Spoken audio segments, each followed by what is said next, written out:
Sous ces abris de tôle ondulée se cache un réseau souterrain médiéval, des galeries qui servaient au stockage de la nourriture au Xe siècle. Peu connu des touristes, ce site archéologique regorge pourtant de trésors. Eh bien, regardez, au-dessus de notre tête, on a 6 grands trous qui montent à la surface et qui permettaient à la fumée de s'échapper. Découvertes en 1994, ces grottes troglodytes comptent une trentaine de galeries. Tous les ans, une centaine de visiteurs les empruntent accompagnés d'un guide.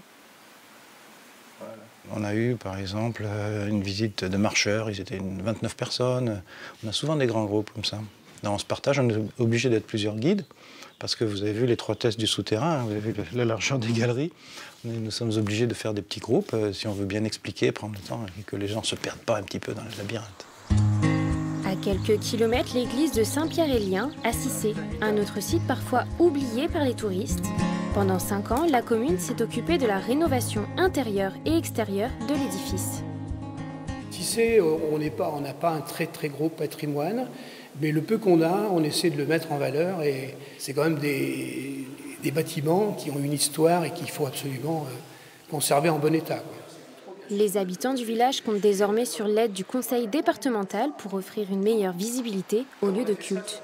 Je fais le tour des cantons avec les conseillers départementaux et qui nous proposent des richesses de leur canton qui sont plutôt des pépites de territoire. Là, aujourd'hui, c'est une église remarquable. Vraiment, c'est juste un joyau.